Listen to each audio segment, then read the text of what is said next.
ಕಾವೇರಿಗಾಗಿ ಕರೆದ ವಿಶೇಷ ಅಧಿವೇಶನಕ್ಕೂ ಬರಲ್ಲ ಮಾಜಿ ಸಚಿವ ಅಂಬರೀಶ್. ಮಂಡ್ಯ ಜನರ ಹೋರಾಟಕ್ಕೆ ಇವತ್ತು ಸಾಥ್ ಕೊಡಲ್ಲ ಶಾಸಕರು. ಈ ರೀತಿಯಾದಂತಹ ಒಂದು ವಿಚಾರಕ್ಕೆ ಸಂಬಂಧಪಟ್ಟ ಹಾಗೆ ಮಂಡ್ಯದ ಜನ ಬಹಳಷ್ಟು ದಿನಗಳಿಂದ ಬೇಸರವನ್ನ ವ್ಯಕ್ತಪಡಿಸ್ತಾ ಇದ್ದಾರೆ. ಅಮೆರಿಕಾದಲ್ಲಿ ಚಿಕಿತ್ಸೆ ಮುಗಿಸಿದ್ರು ಕೂಡ ನಾಳೆ ಬೆಂಗಳೂರಿಗೆ ಬರಲಿದ್ದಾರೆ ಅಂಬರೀಶ್ ಅಂತ ನಿನ್ನೆ ಕೂಡ ಭಾವಿಸಲಾಗಿತ್ತು. ಕಾಂಗ್ರೆಸ್ ವಿಪ್ಗೆ ಬೆಲೆ ಕೊಟ್ಟು ಕಲಾಪಕ್ಕಾದ್ರೂ ಬರುವಂತಹ ನಿರೀಕ್ಷೆ ಇತ್ತು. ಸದ್ಯಕ್ಕೆ ಇನ್ನು ಅಮೆರಿಕಾದಲ್ಲೇ ಇದ್ದಾರೆ ಮಂಡ್ಯದ ಗಂಡು ಅಂಬರೀಶ್. ಇತ್ತ ಮಾಜಿ ಸಂಸದೆ ರಮ್ಯಾ ಕೂಡ ನಾಪತ್ತೆಯಾಗಿದ್ದಾರೆ. ಅಂಬರೀಶ್ ಮತ್ತು ರಮ್ಯಾ ವಿರುದ್ಧ ಮಂಡ್ಯ ಜನರಿಂದ ತೀವ್ರ ಅಸಮಾಧಾನ ವ್ಯಕ್ತವಾಗ್ತಾ ಇದೆ.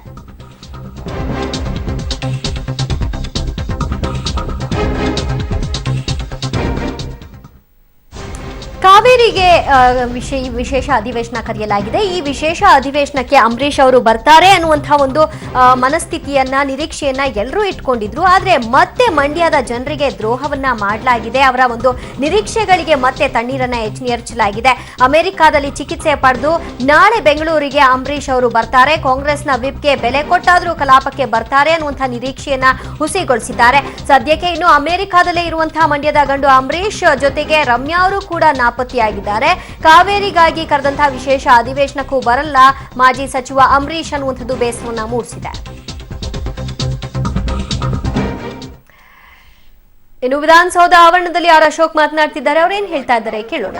ಇವತ್ತು ನೀರು ಬಿಡಬಾರದು ಅನ್ನೋ ಒಂದು ನಿರ್ಣಯಕ್ಕೆ ಸರ್ವಸಮ್ಮತವಾದಂತ ಬೆಂಬಲವನ್ನ ಕೊಡ್ತೀರಿ. ಇವತ್ತು ಸಭೆಯಲ್ಲಿ ಚರ್ಚೆ ಆದ ರೀತಿಯಲ್ಲೂ ಕೂಡ ಇದರ ಬಗ್ಗೆ ಪರವಾಗಿ ಮಾತಾಡುವಂಥದ್ದಕ್ಕೆ ಇವತ್ತು ನಾವೆಲ್ಲರೂ ಬದ್ಧರಾಗಿದ್ದೀರಿ. ಮತ್ತೆ ಕಳೆದ 20-30 ವರ್ಷಗಳ ಕಾಲ ನಾವು ಯಾವ ರೀತಿ ಕೋರ್ಟ್ ಆದೇಶಗಳನ್ನು ಪಾಲನೆ ಮಾಡಿ ನೀರನ್ನ ಬಿಟ್ಟಿದ್ರಿ, ಆದರೂ ಕೂಡ ತಮಿಳುನಾಡು ಪದೇ ಪದೇ ಖ್ಯಾತೆಯನ್ನ ತೆಗೆದು ನಮ್ಮ ಪಾಲಿನ ನೀರನ್ನು ಕೇಳುವಂತ ಒಂದು ಸ್ಥಿತಿ. ಬಿಜೆಪಿಯ ನಾಯಕರು, ಕಾಂಗ್ರೆಸ್ನ ಮುಖಂಡರು ಮತ್ತು ಜೆಡಿಎಸ್ನ ನಾಯಕರು ಕೂಡ ಮಾತನಾಡ್ತಾ ಇರುವಂತದ್ದು ಇಷ್ಟೇ. ತಮಿಳುನಾಡಿಗೆ ನೀರನ್ನು ಹರಿಸಲು ಸಾಧ್ಯವೇ ಇಲ್ಲ ಅನ್ನುವಂತಹ ನಿರ್ಣಯಗಳಿಗೆ ಇವತ್ತು ನಾವು ತೀರ್ಮಾನಕ್ಕೆ ಬರ್ತೇವೆ. ಇದರ ಜೊತೆಗೆ ಕಾಂಗ್ರೆಸ್ ಏನಾದರೂ ಪ್ರಧಾನಿಯವರ ಮಧ್ಯಸ್ಥಿಕೆ ಬೇಡಿದ್ರೆ ನಾವು ನಿರ್ದಾಕ್ಷಿಣ್ಯವಾಗಿ ಇದಕ್ಕೆ ಯಾವುದೇ ರೀತಿಯಾದಂತಹ ಒಂದು ಆಕ್ಷೇಪವನ್ನು ವ್ಯಕ್ತಪಡಿಸೋಲ್ಲ. ನಾವು ಯಾವುದೇ ರೀತಿಯಾದಂತಹ ಒಂದು ರಿಯಾಕ್ಷನ್ ಕೂಡ ಕೊಡೋದಿಲ್ಲ. ಕಲಾಪ ಸುಗಮವಾಗಿ ಸಾಗಬೇಕು ಅನ್ನುವಂತಹ ನಿಟ್ಟಿನಲ್ಲಿ ಕಾವೇರಿ ನೀರನ್ನು ಹರಿಸದೇ ಇರುವಂತಹ ಕುರಿತಾಗಿ ಮಾತ್ರ ನಾವು ಚರ್ಚೆಗೆ ಭಾಗವಹಿಸ್ತೀವಿ ಅನ್ನುವಂತಹ ಒಂದು ಮಾತುಗಳನ್ನ ಕೂಡ ಆಡ್ತಾ ಇದ್ರು. ತಮಿಳುನಾಡಿಗೆ ನೀರನ್ನ ಬಿಡೋಲ್ಲ ಅನ್ನುವಂಥದ್ದು ಮೂರು ಪಕ್ಷಗಳ ಒಂದು ನಿರ್ಧಾರವಾಗಿದೆ. ಹೀಗಾಗಿ ನಿರ್ಣಯ ಕೈಗೊಂಡು ಕಲಾಪವನ್ನ ಯಾವ ರೀತಿಯಾಗಿ ನಡೆಸ್ತಾರೆ ಅನ್ನುವಂಥದ್ದನ್ನ ಕಾದು ನೋಡಬೇಕು. ಇನ್ನೇನು ಕೆಲವೇ ಕ್ಷಣಗಳಲ್ಲಿ ವಿಶೇಷ ಕಲಾಪ ಆರಂಭವಾಗುತ್ತೆ. ಕಾವೇರಿ ನೀರಿನ ವಿಚಾರವಾಗಿ ನಡೀತಾ ಇರುವಂತಹ ಈ ವಿಶೇಷ ಕಲಾಪದಲ್ಲಿ ಯಾವುದೇ ಗದ್ದಲ ಗಲಾಟೆಗಳು ಆಗದಂತೆ ನೋಡಿಕೊಳ್ಳುವಂತಹ ಕುರಿತಾಗಿ ಕೂಡ ಮನದಂಟನ್ನ ಮಾಡಲಾಗಿದೆ. ಕಲಾಪಕ್ಕೂ ಮುನ್ನ ನಡೆದಂತಹ ಸಲಹಾ ಸಮಿತಿಯ ಸಭೆಯಲ್ಲಿ ಎಲ್ಲಾ ರೀತಿಯಾದಂತಹ ಮಾರ್ಗದರ್ಶನಗಳನ್ನ ನೀಡಲಾಗಿದೆ. ಸಂಸದೀಯ ನಾಯಕರು ಬಿಟ್ಟರೆ ಬೇರೆ ಯಾರು ಕೂಡ ಈ ಚರ್ಚೆಯಲ್ಲಿ ಪಾಲ್ಗೊಳ್ಳಬಾರದು ಅನ್ನುವಂತಹ ಒಂದು ಸೂಚನೆಯನ್ನು ಕೂಡ ನೀಡಲಾಗಿದ್ದು, ನ್ಯಾಯಾಧೀಶರ ವಿರುದ್ಧವಾಗಲಿ ಕೋರ್ಟ್ ವಿರುದ್ಧವಾಗಲಿ ಯಾವುದೇ ಮಾತುಗಳನ್ನ ಆಡಬಾರದು. ಇದು ತುಂಬಾ ಸೂಕ್ಷ್ಮವಾದ ವಿಚಾರ. ಹೀಗಾಗಿ ಸೂಕ್ಷ್ಮತೆಯನ್ನ ಕಾಯ್ದುಕೊಳ್ಬೇಕು ಅನ್ನುವಂತಹ ನಿಟ್ಟಿನಲ್ಲಿ ಸೂಚನೆಯನ್ನ ನೀಡಲಾಗಿದೆ. ಹೀಗಾಗಿ ಕನ್ನಡಿಗರು ಇವತ್ತು ತೆಗೆದುಕೊಳ್ಳುವಂತಹ ನಿರ್ಣಯಗಳ ಕುರಿತಾಗಿ ಬಹಳ ಉತ್ಸುಕರಾಗಿದ್ದಾರೆ. ಏನಾಗಬಹುದು ಅನ್ನುವಂತಹ ನಿರ್ಧಾರಕ್ಕೆ ಮುಂದಾಗಿದ್ದಾರೆ. ಆದ್ರೂ ಒಂದ್ ಕಡೆ ಇಷ್ಟು ದಿನ ನೀರನ್ನ ಹರಿಸ್ಬಿಟ್ಟು ಈಗ ನೀರನ್ನ ಹರಿಸೋದಿಲ್ಲ ಅಂತಂದ್ರೆ ಇದ್ಯಾವ ಪರಿ ನ್ಯಾಯ ಅನ್ನುವಂತಹ ಮಾತುಗಳು ಕೇಳಿ ಬರ್ತಾ ಇದೆಯಾದ್ರೂ ಕೂಡ ಇವತ್ತು ತೆಗೆದುಕೊಳ್ಳುವಂತಹ ನಿರ್ಣಯದಿಂದ ಮುಂದೆ ಯಾವ ರೀತಿಯಾದಂತಹ ಒಂದು ಬೆಳವಣಿಗೆಗಳಾಗುತ್ತೆ ಅನ್ನುವಂತಹ ಒಂದು ಮುಂದಾಲೋಚನೆ ಕೂಡ ಕಾಯ್ತಾ ಇದೆ. ಇನ್ನು ಮಂಡ್ಯದಲ್ಲಿ ಕೂಡ ಪ್ರತಿಭಟನೆ ತೀವ್ರ ಸ್ವರೂಪವನ್ನ ಪಡೆದುಕೊಂಡಿದೆ. ಮಾದೇಗೌಡರ ನೇತೃತ್ವದಲ್ಲಿ ಪ್ರತಿಭಟನೆ ನಡೀತಾ ಇದ್ದು ಸರ್ಕಾರಿ ಕಚೇರಿಗಳನ್ನ ಬಂದ್ ಮಾಡಿಸುವ ನಿಟ್ಟಿನಲ್ಲಿ ನಿರಂತರವಾಗಿ ಪ್ರಯತ್ನಗಳು ನಡೀತಾ ಇದೆ. ಅದಕ್ಕೆ ಸಂಬಂಧಪಟ್ಟ ಹಾಗೆ ಡಿ.ಕೆ. ಶಿವಕುಮಾರ್ ಅವರು ಕೂಡ ಮಾತನಾಡ್ತಾ ಇದ್ರು. ಸರ್ಕಾರಿ ಕಚೇರಿಗಳನ್ನ ಬಂದ್ ಮಾಡಿದ್ರೆ ಅದರಿಂದ ಜನಸಾಮಾನ್ಯರಿಗೆ ಕಷ್ಟ ಆಗುತ್ತೆ. ಇದನ್ನ ಅರ್ಥಕೊಂಡು ಸರ್ಕಾರಿ ಕಚೇರಿಗಳನ್ನ ತೆರೆಯೋದಕ್ಕೆ ಅನುವು ಮಾಡಿಕೊಡಿ ಅನ್ನುವಂತಹ ಮಾತನ್ನ ಕೂಡ ಆಡಿದ್ರು. ಒಟ್ಟಾರೆಯಾಗಿ ಇವತ್ತು ನಡೆಯುವಂತಹ ಅಧಿವೇಶನ ಮಂಡ್ಯದ ಜನತೆಗೆ ಸೇರಿದಂತೆ ಇಡೀ ಕರ್ನಾಟಕದ ಜನತೆಗೆ ಯಾವ ರೀತಿ ಸಂದೇಶವನ್ನ ನೀಡುತ್ತೆ, ತೃಪ್ತಿಯನ್ನ ತರಬಹುದು ಅನ್ನುವಂತಹ ಒಂದು ನಿರೀಕ್ಷೆ ಇದೆ. ಕಾವೇರಿ ನದಿ ನೀರು ವಿಚಾರದಲ್ಲಿ ಸುಪ್ರೀಂ ಕೋರ್ಟ್ ಮಧ್ಯಂತರ ಆದೇಶವನ್ನ ಅವಾಸ್ತವಿಕವಾಗಿ ಮಂಡನೆ ಮಾಡಿದೆ. ಇದು ಏಕಪಕ್ಷೀಯ ನಿರ್ಧಾರ ಅನ್ನುವಂತಹ ನಿಟ್ಟಿನಲ್ಲಿ ಜನರು ಬೇಸರವನ್ನ ವ್ಯಕ್ತಪಡಿಸಿದ್ರು. ರಾಜ್ಯ ಸರ್ಕಾರ ನಮ್ಮ ಪರವಾಗಿ ಇಲ್ಲ, ತಮಿಳುನಾಡಿಗೆ ನೀರನ್ನ ನಿರಂತರವಾಗಿ ಬಿಡ್ತಾ ಇದೆ, ಒಂದು ನಿಲುವನ್ನ ತೆಗೆದುಕೊಳ್ಳಲಿಕ್ಕೆ ಸಿಎಂ ಸಿದ್ದರಾಮಯ್ಯನವರಿಂದ ಸಾಧ್ಯವಾಗ್ತಿಲ್ಲ ಅನ್ನುವಂತಹ ಒಂದು ಸವಾಲಿನ ಪ್ರಶ್ನೆಗಳನ್ನ ಇಡಲಾಗಿತ್ತು. ಇದೀಗ ಸರ್ಕಾರ ಒಂದು ನಿರ್ಧಾರಕ್ಕೆ ಬಂದಿದ್ದು ಇವತ್ತು ವಿಶೇಷ ಅಧಿವೇಶನವನ್ನ ಕರೆದಿದೆ. ಈ ಅಧಿವೇಶನದಲ್ಲಿ ಎಲ್ಲ ಎಲ್ಲರ ಒಂದು ಅಭಿಪ್ರಾಯವೂ ಕೂಡ ಒಂದೇ ಆಗಿದೆ. ಕಾವೇರಿ ನೀರನ್ನ ತಮಿಳುನಾಡಿಗೆ ಬಿಡೋದು ಬೇಡ ಅನ್ನುವಂತಹ ಕುರಿತಾಗಿ ಮತ್ತು ಸೇರಿದಂತೆ ಮುಂದಿನ ದಿನಗಳಲ್ಲಿ ಕಾವೇರಿ ನೀರು ನಿರ್ವಹಣಾ ಮಂಡಳಿ ರಚನೆ ಆಗಬಾರ್ದು ಅನ್ನುವಂತಹ ಚರ್ಚೆಯನ್ನು ಕೂಡ ಇವತ್ತು ನಡೆಸ್ತಾರೆ ಮತ್ತು ನೀರಿನ ಒಂದು ನಮ್ಮ ಕರ್ನಾಟಕದ ಒಂದು ವಾಸ್ತವ ಸ್ಥಿತಿ ಏನಿದೆ ಅನ್ನುವಂತಹ ಕುರಿತಾಗಿ ಕೂಡ ಚರ್ಚೆ ನಡೀತೆ. ಇದೆಲ್ಲವನ್ನು ಇಟ್ಕೊಂಡು ಮುಂದೆ ಕಾನೂನಿನ ಹೋರಾಟವನ್ನ ಹೇಗೆ ನಡೆಸಬೇಕು ಅನ್ನುವಂತಹ ಚಿಂತನೆಯನ್ನು ಕೂಡ ನಡೆಸಲಾಗ್ತಾ ಇದೆ. ಮಗದೊಂದು ಕಡೆ ನೀವು ನೋಡ್ತಾ ಇದ್ದೀರಿ, ಜೆಡಿಎಸ್ನಿಂದ ಅಮಾನತಾಗಿರುವಂತಹ ಶಾಸಕರು ಕಪ್ಪು ಪಟ್ಟಿಯನ್ನ ಕಟ್ಕೊಂಡು ಒಂದು ಬೆಂಬಲವನ್ನ ವ್ಯಕ್ತಪಡಿಸ್ತಾ ಇದ್ದಾರೆ. ಕಾವೇರಿ ವಿಷಯದಲ್ಲಿ ನಮ್ಮ ಬೆಂಬಲ ಇದೆ, ನಾವು ರಾಜೀನಾಮೆಗೂ ಕೂಡ ಸಿದ್ಧರಿದ್ದೀವಿ ಅನ್ನುವಂತಹ ಒಂದು ಸಂದೇಶವನ್ನ ಅವ್ರು ಸಾರ್ತಾ ಇದ್ದಾರೆ. ಈ ಕುರಿತಾಗಿ ಹೆಚ್ಚಿನ ಡೀಟೇಲ್ಸ್ ಕೊಡ್ತಾರೆ ನಮ್ಮ ಪ್ರತಿನಿಧಿ ರವೀಶ್. ಅಧಿವೇಶನ ಎಷ್ಟೊತ್ತಿಗೆ ಆರಂಭವಾಗುತ್ತೆ, ಇನ್ನು ಎಲ್ಲರೂ ಕೂಡ ಯಾವ ರೀತಿ ತಯಾರಿಯನ್ನ ನಡೆಸ್ಕೊಂಡಿದ್ದಾರೆ? ಎಲ್ಲೋ ಒಂದ್ ಕಡೆ ಬಿಜೆಪಿಯಲ್ಲಿ ಸಂಪೂರ್ಣ ವಿಶ್ವಾಸ ಇದೆ ಅನ್ನುವಂತಹ ಮಟ್ಟಕ್ಕೆ ಕಾಣಿಸ್ತಾ ಇದೆಯಾ? ಯಾಕಂದ್ರೆ ಪ್ರಧಾನಿಯವರ ಮಧ್ಯಸ್ಥಿಕೆ ವಹಿಸಬೇಕು ಅನ್ನುವಂಥ ಬಿಗಿಪಟ್ಟನ್ನ ಹಿಡಿದ್ರೆ ನಾವ್ ಏನ್ ಮಾಡ್ಬೇಕು ಅನ್ನುವಂಥ ಗೊಂದಲ ಕೂಡ ಅವರ ಬಳಿ ಇದ್ದಂತೆ ಕಂಡು ಬರ್ತಾ ಇದೆ. ದಿವ್ಯಾ, ಈಗಾಗಲೇ ಕಲಾಪ ಸಲಹಾ ಸಮಿತಿ ಸಭೆಯಲ್ಲಿ ನಿರ್ಧಾರಕ್ಕೆ ಬರಲಾಗಿದೆ. ಅಂದ್ರೆ ಕೇವಲ ನೀರನ್ನ ರಾಜ್ಯದಿಂದ ತಮಿಳುನಾಡಿಗೆ ಬಿಡೋದಿಲ್ಲ ಅನ್ನೋ ನಿರ್ಣಯ ಮಾತ್ರ ಸರ್ವಾನುಮತದ ನಿರ್ಣಯ ತೆಗೆದುಕೊಳ್ಳೋದಕ್ಕೂ ಕೂಡ ನಿರ್ಧಾರ ಮಾಡಿದ್ದಾರೆ. ಹಾಗಾಗಿ ಈ ಒಂದು ಪ್ರಧಾನಿಯ ವಿಚಾರ ಕೂಡ ಚರ್ಚೆ ಆಗುವಂತದ್ದು ತೀರಾ ಕಡಿಮೆ ಅಂತ ಕೂಡ ಹೇಳಲಾಗ್ತದೆ. ಹಾಗಾಗಿ ಕೇವಲ 2 ಗಂಟೆ ಒಳಗಡೆ ಒಂದು ಕಲಾಪವನ್ನು ಕೂಡ ಅಂತ್ಯಗೊಳಿಸಬೇಕು. ಹಾಗಾಗಿ ಪ್ರಮುಖರು ಮಾತ್ರ ಈ ಒಂದು ಕಲಾಪದಲ್ಲಿ ಮಾತನಾಡಬೇಕು ಅನ್ನೋ ಒಂದು ವಿಚಾರವೂ ಕೂಡ ಈಗ ಕಲಾಪ ಸಲಹಾ ಸಮಿತಿ ಸಭೆಯಲ್ಲಿ ನಿರ್ಧಾರ ಆಗಿದೆ.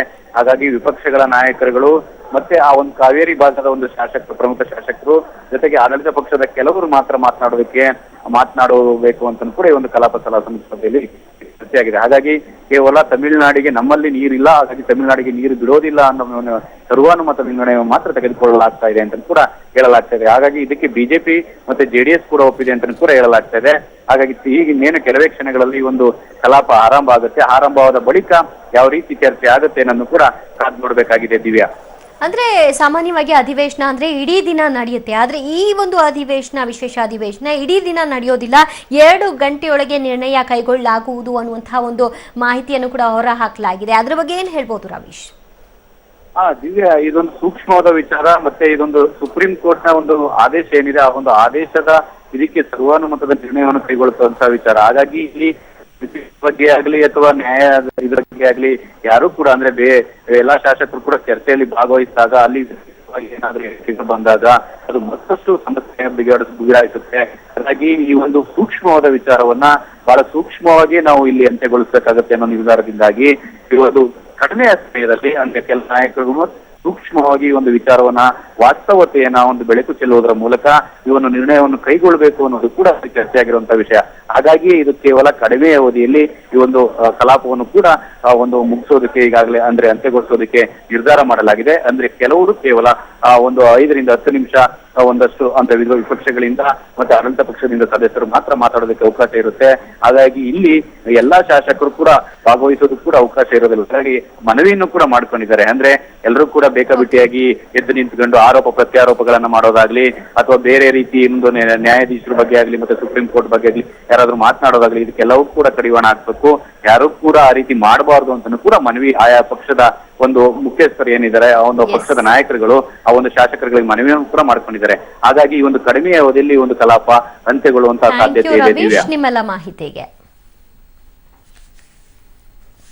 ಸಂದರ್ಭದಲ್ಲಿ ಆದೇಶ ಬಂದಾಗ ಖಂಡಿತವಾಗಿ ನೀರು ಬಿಡಲಿಕ್ಕೆ ಸಾಧ್ಯವೇ ಇಲ್ಲ, ನೀರು ಇಲ್ಲ ಅಂತ ಹೇಳ್ತಾ ಇರ್ತಕ್ಕಂಥ ಪರಿಸ್ಥಿತಿ ನಿರ್ಮಾಣ ಆದ್ರೂ ಕೂಡ 1ನೇ ಆದೇಶವನ್ನ ಜನರ ಆಕ್ರೋಶದ ಮಧ್ಯೆ ನಮ್ಮ ಕರ್ನಾಟಕ ರಾಜ್ಯದ ರೈತಾಪಿ ವರ್ಗ ಜನ ಒಂದು ಹನಿ ನೀರನ್ನು ಬಿಡಬಾರ್ದು ಅಂತ ಕೇಳಿದಾಗಲೂ ಕೂಡ ಸುಪ್ರೀಂ ಕೋರ್ಟ್ನ ಸರ್ವೋಚ್ಚ ನ್ಯಾಯಾಲಯದ ಆದೇಶವನ್ನು ನಾವು ಧಿಕ್ಕರಿಸಬಾರ್ದು. ಆ ಸರ್ವೋಚ್ಚ ನ್ಯಾಯಾಲಯದ ತೀರ್ಪಿಗೆ ನಾವು ಮನ್ನಣೆ ಕೊಡಬೇಕು, ಅದಕ್ಕೆ ಗೌರವ ಕೊಡಬೇಕು ಅಂತ ಹೇಳ್ತಾ ಇರ್ತಕ್ಕಂಥ ಏಕೈಕ ಕಾರಣದಿಂದ ನಾವು ನೀರನ್ನು ಬಿಡುಗಡೆಗೆ ಮಾಡಿ ಒಂದು ತುರ್ತು ಅರ್ಜಿಯನ್ನು ಸುಪ್ರೀಂ ಕೋರ್ಟ್ನಲ್ಲಿ ನಾವು ಸಲ್ಲಿಸಿ ನಮ್ಮ ಕಾನೂನು ತಜ್ಞರಾಗಿರ್ತಕ್ಕಂಥ ನರಿಮನ್ರವರು ಅವರ ಮುಖಾಂತರವೇ ಸಲ್ಲಿಸಿ ದಯವಿಟ್ಟು ನೀವು ಮೊದಲು ಮಾಡಿರ್ತಕ್ಕಂಥ ಆದೇಶ ನಮಗೆ ಭಾಳ ದೊಡ್ಡ ಆತಂಕ ಆಗಿದೆ, ಕುಡಿಯೋ ನೀರಿಗೆ ತೊಂದರೆ ಬಂದಿದೆ, ನೀವು ಮಾಡಿರ್ತಕ್ಕಂಥ ಆದೇಶವನ್ನು ನಾವು ಪಾಲಿಸಿ ನೀರನ್ನು ಬಿಡ್ತಾ ಇದ್ವಿ, ದಯವಿಟ್ಟು ನಿಮ್ಮ ಆದೇಶವನ್ನು ಮಾರ್ಪಾಡು ಮಾಡಿ ನಿಮ್ಮ ಆದೇಶವನ್ನು ತಡೆ ಹಿಡೀರಿ. ನಾವು ಹಾಕಿರ್ತಕ್ಕಂಥ ಸಿವಿಲ್ ಅಪೀಲ್ ಈ ಟ್ರೈಬ್ಯುನಲ್ ಡಿಸಿಷನ್ನ ಮೇಲೆ ಮುಂದಿನ ತಿಂಗಳು 17ಕ್ಕೆ ಚರ್ಚೆಗೆ ಬರ್ತಾ ಉಂಟು, ದಯವಿಟ್ಟು ನೀವು ಇದನ್ನು ತಡೆ ಹಿಡೀರಿ ಅಂತ ನಾವೊಂದು ತುರ್ತು ಅರ್ಜಿಯನ್ನು ಕೊಟ್ಟಾಗ ನ್ಯಾಯಾಲಯದವರು ಇದನ್ನು ತುರ್ತಾಗಿ ಪರಿಗಣಿಸಬೇಕು ಅಂತ ತೀರ್ಮಾನಕ್ಕೂ ಬಂದರು. ತುರ್ತಾಗಿ ಅದನ್ನು ವಿಚಾರಣೆಗೆ ತೆಗೆದುಕೊಂಡ್ರು. 10ನೇ ಕಾವೇರಿ ನದಿ ನೀರನ್ನು ಉಳಿಸಿಕೊಳ್ಳುವುದಕ್ಕೆ ಮುಖ್ಯಮಂತ್ರಿಗಳು ಇವತ್ತು ಇಡೀ ದಿನ ಸರ್ಕಸ್ ಮಾಡಿದ್ದಾರೆ. ನಾಳೆ ವಿಶೇಷ ಅಧಿವೇಶನ ನಡೆಸುವ ಬಗ್ಗೆ ರಾಜ್ಯಪಾಲ ವಿ.ಆರ್. ವಾಲಾ ಅವರನ್ನು ಬೆಳಿಗ್ಗೆ ಭೇಟಿ ಮಾಡಿ ಮಾಹಿತಿ ಕೊಟ್ಟರು. ಅದು ಸಂವಿಧಾನದ ಪ್ರಕಾರ ಆ ಮಾಹಿತಿ ಕೊಡಬೇಕು. ಕಲಬುರಗಿ ಜಿಲ್ಲೆಯಾದ್ಯಂತ ಮುಂದುವರೆದಿದೆ ವರುಣನ ಆರ್ಭಟ. ಈ ಹಿನ್ನೆಲೆಯಲ್ಲಿ ಬೆಣ್ಣೆತೋರ ಡ್ಯಾಂನಿಂದ 1200 ಕ್ಯೂಸೆಕ್ಸ್ ನೀರನ್ನು ಹೊರಬಿಡಲಾಗ್ತಾ ಇದೆ. ಚಿತ್ತಾಪುರ ತಾಲೂಕಿನ ಹೇರೂರು ಗ್ರಾಮದ ಬಳಿ ಬೆಣ್ಣೆತೋರ ಡ್ಯಾಮ್ ಇದೆ.